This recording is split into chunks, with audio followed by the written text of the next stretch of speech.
આ વાર્તાની અંદર આવતા પાત્ર, ઘટના અને નામ ફક્ત કાલ્પનિક છે. તેનો કોઈ પણ વ્યક્તિ સાથે સંબંધ નથી. આ વાર્તા ફક્ત મનોરંજન માટે બનાવવામાં આવેલી છે. તો ચાલો વાર્તા શરૂ કરીએ. મારું નામ ટીના છે. હું 17 વર્ષની છું. આ ઘટના ત્યારે બની હતી જ્યારે મારા કાકાએ મને મસાજ કરવાનું શરૂ કર્યું. મને માલિશ કરતી વખતે મારી એવી વસ્તુઓ તેણે જોઈ કીધી હતી કે અત્યારે કોલેજના પ્રથમ વર્ષમાં છે અને હું 12મા ધોરણમાં છું. તે દેખાવમાં ખૂબ જ સુંદર છે. અત્યારે મારી ઉંમર 17 વર્ષની છે અને હું વડોદરા, ગુજરાતમાં રહું છું. આ ઘટના મારી અને મારા કાકા વચ્ચે બની હતી. મારો પગ લપસવાને કારણે મારી કમરમાં મોચ આવી ગઈ હતી. તેને મને મસાજ કરવાનું શરૂ કર્યું. મને માલિશ કરતી વખતે મારી સાથે એવી વસ્તુઓ થઈ છે તે ખરેખર થવી ન જોઈએ. આ થોડા દિવસો પહેલાં થયું હતું. તે ઉનાળાની રજાઓ માણવા અમારા ઘરે આવ્યા હતા. તેનું નામ સંદીપ છે અને તે મારાથી 2 વર્ષ મોટો છે અને અત્યારે કોલેજના પ્રથમ વર્ષમાં છે. તે દેખાવમાં ખૂબ જ સુંદર છે. તેમનું શરીર જોવામાં જેવું હતું, પણ કોઈ પણ સારી છોકરીઓ તેને સાથે મિત્ર બનવા જલ્દી તૈયાર થઈ જાય છે. તે ખૂબ જ સુંદર છે અને બંને ખૂબ જ સારા મિત્રો હતા અને દરેક પ્રકારની વાતો એકબીજા સાથે શેર કરતા હતા. પણ પ્રેમની બાબતો સિવાય અમે બંને આખો દિવસ રમતા અને મજા કરતા. પછી એક દિવસ મારા પપ્પા અને મમ્મી કશે જઈ રહ્યા હતા. મેં કહ્યું, પપ્પા તમે બંને ક્યાં જઈ રહ્યા છો? તો પપ્પાએ કહ્યું, દીકરી, અમે બંને મારા મિત્રની દીકરીને તેની કોલેજમાં મળવા જઈ રહ્યા છીએ અને તું મારા કાકા સાથે રમો. અને પછી બંને ચાલ્યા ગયા. કાકા અને મેં મોબાઈલ પર ઓનલાઈન કેરમ રમવાનું શરૂ કર્યું. અમે બંને અલગ અલગ મુદ્દા પર વાતો કરીને જોરથી હસતા હતા. અમુક સમયે કાકા મને ગળે લગાડતા અને ક્યારેક હું કાકાને ગળે લગાડવા લેતી. મેચ જીતતાની સાથે જ અમે એકબીજાને ગળે લગાડવા લાગ્યા. અમારો ચહેરો એકબીજા સાથે અથડાઈ ગયો. મને ખબર નથી કે આને મારે પ્રથમ ચુંબન કહેવું કે એક સંયોગ. હવે અમે બંને એકબીજા સાથે સંકોચ અનુભવવા લાગ્યા, જાણે અમે પહેલી વાર જ મળ્યા હોય.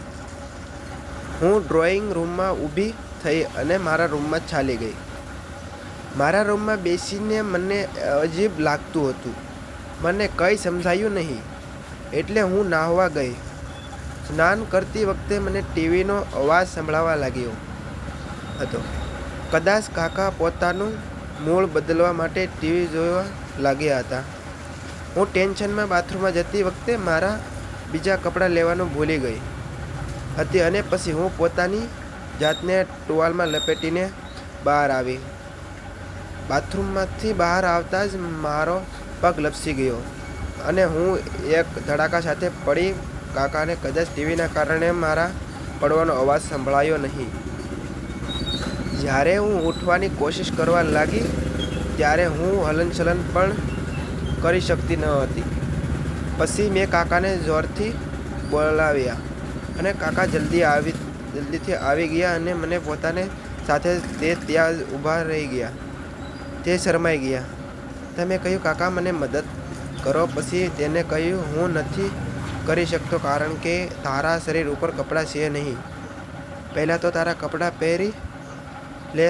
મેં મારી સામે જોયું તો મારો ટુવાલ દૂર પડેલો હતો. હવે હું પણ શરમ અનુભવા છું. મને એક બાજુ સખત દુખાવો થયો, બીજી બાજુ હું કપડાં વિનાની હતી. હવે હું શું કરું મને કંઈ સમજાયું નહીં. અને કાકાએ કહ્યું, કાકા કંઈ પણ કરો પણ મને ઉપાડીને મારા રૂમ સુધી લઈ જાઓ. કાકાએ હિંમત ભેગી કરી અને મને લેવા આવ્યા. તેની આંખો મારી ગરદનના નીચેના ભાગ તરફ સરકી ગઈ હતી. કાકાએ પહેલાં પોતાના બંને હાથનો ઉપયોગ કર્યો અને મને ઊભી કરી. હું પીડાને કારણેથી ચીસો પાડી રહી હતી. કાકા મને ટુવાલ વડે લપેટી રહ્યા હતા ત્યારે તેમના હાથ સહેજ ધ્રુજતા હતા. હજી કાકાની આંખો મારા શરીરને જોઈ રહી હતી. જ્યારે હું ચાલવા લાગી ત્યારે હું ચાલી શકતી ન હતી. પછી તેણે મને તેના ખોળામાં ઉંચકી મારા બેડ ઉપર સુવડાવી દીધી. તે પપ્પાના રૂમમાંથી ભાગીને મલમ લાવ્યા. અને પાછા આવ્યા અને કહ્યું, મને થોડો મલમ લગાવવા દે. મને ના પાડવા જેવું લાગ્યું. બીજા બાજુ મને ખબર નથી કે મમ્મી ક્યારે પાછા આવી છે. ત્યાં સુધીમાં તો હું મરી જઈશ. મેં કહ્યું, કાકા મને મૂકો. પછી તેણે મને ફેરી નાખી. પહેલાં કાકાએ મને મારો ટુવાલ હટાવ્યો અને મારી કમર ઉપર મલમ લગાવવાનું શરૂ કર્યું. મલમ લગાવતા શું હળવાશ અને અનુભવતા લાગી. આ ઉપરાંત મને કંઈ એકબીજા પણ લાગવા લાગ્યું. હું ખબર નહીં મને શું ખુશી મળી રહી હતી. એટલામાં જ કારનો હોર્ન અવાજ સંભળાયો. અમે બંને ગભરાઈ ગયા. કાકા દોડીને ડ્રોઈંગ રૂમમાં ગયા અને ટીવી જોવા લાગ્યા. હું કપડાં પહેરવા માટે ઊભી થઈ. પછી મેં મારો ટુવાલ નીચે જોયો. હું ભીની થઈ ગઈ હતી. મને કંઈ સમજાયું નહીં. મેં ઝડપથી કપડાં પહેરવાનું શરૂ કર્યું. મલમની માલિશે મને સંપૂર્ણ રાહત આપી હતી. મમ્મી પપ્પા અંદર આવ્યા ત્યારે તેઓએ મને બંનેને ટીવી જોતા જોયા. હું દોડીને કાકા પાસે બેસી ગઈ હતી. પપ્પાએ કહ્યું, તમે બંને શું કરો છો?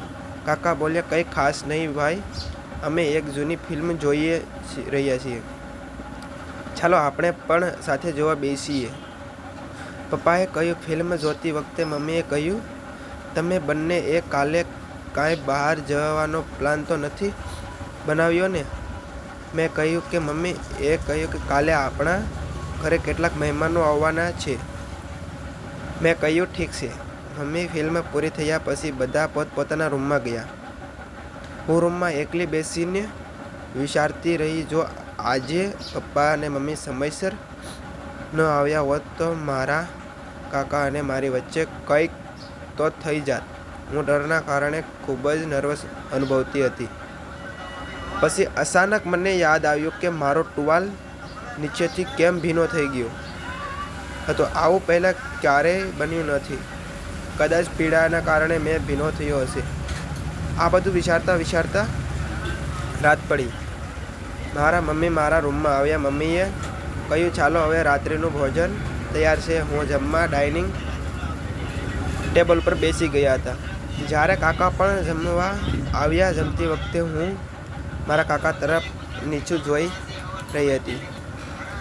તેઓ ચૂપચાપ ખાતા હતા. પછી તેણે અચાનક મારી તરફ જોયું. જલ્દી અમારી આંખો મળી. મારા શરીરમાં દર્દની વેદના થવા લાગી. ડરથી મેં ચૂપચાપ ખાવાનું શરૂ કર્યું. અમે બધાએ મારા સમક્ષ પોતાનું ભોજન કર્યું. પપ્પા અને કાકા ટીવી જોવા લાગ્યા અને માં વધેલું જમવાનું ઉપાડીને રસોડામાં રાખવા લાગી. ત્યાં સુધીમાં મેં પણ મારું ભોજન પૂરું કર્યું અને ઊભી થઈને હું મારા બેડરૂમમાં જોવા લાગી. આસપાસ જોયું અને હું ડરી ગઈ. ધીમે ધીમે મેં મારા શરીર પર જોયું તો મને કશું ભીનું હોય તેવો અનુભવ થઈ. કાકાને જોઈને મારા ગ્લાસમાંથી પાણી છલકાઈ ગયું હતું. એટલે હું દોડીને મારા રૂમમાં ગઈ અને મારા કપડાં બદલ્યા. એવું ન થાય કે મમ્મી તેને જોઈને બહાર આવીને હું મારા રૂમમાં મારા બેડ ઉપર સૂઈ ગઈ હતી. સૂતી વખતે હું વિચારી રહી હતી કે શા માટે હું વારંવાર પલળી જાઉં છું. આ બધું મારી સાથે કેમ થાય છે? કાકાને કારણે તો નથી થતી રહ્યું ને? શું હવે તે મને ગમવા લાગ્યા છે? આવું કઈ રીતે અમે બંને તો કાકા ભત્રીજી છીએ. આ સંબંધ બરાબર નથી. મેં મારી જાતને કાબૂ રાખ્યો અને પછી સૂઈ ગઈ. હું બીજા દિવસે સવારે જાગી ત્યારે ચા પીવા રસોડામાં ગઈ. મમ્મીએ મને કહ્યું કે જા પહેલાં તારા પપ્પાને થોડી ચા આપીએ. મેં ચા લીધી અને પપ્પાને આપવા લાગી. પપ્પાએ કહ્યું, દીકરી પ્લીઝ તારા કાકાને જગાડી દે. હું થોડીવાર નર્વસ થઈ ગઈ કે હું કેવી રીતે નકારી શકું કે મારા કાકાના રૂમમાં નથી જવું. પપ્પાએ ફરી કહ્યું, દીકરા જા. હું જઈને કાકાના બેડરૂમમાં ગેટ ખોલવા લાગી. પછી કાકા બહાર આવ્યા અને અમે બંને ટકરાઈ ગયા. એ વેદના મારા શરીરમાં ફરી આવી. મેં ઉતાવળમાં કાકાને કહ્યું, પપ્પા તમને બોલાવે છે. કાકા પપ્પા પાસે ગયા અને હું દોડીને મારા રૂમમાં ગઈ અને મારા કપડાં બદલ્યા. પછી મેં રસોડામાં ગઈ અને શાંતિથી ચા પીવા લાગી. આખો દિવસ હું મારી મમ્મીને રસોડામાં મદદ કરતી રહી. મમ્મી બીજા દિવસની તૈયારીમાં વ્યસ્ત હતી. જો પપ્પાએ ફોન કર્યો હોત તો હું કોઈને કોઈ બહાનું બનાવીને મા પાસે મોકલી દે. કાકા પણ પપ્પા સાથે હતા.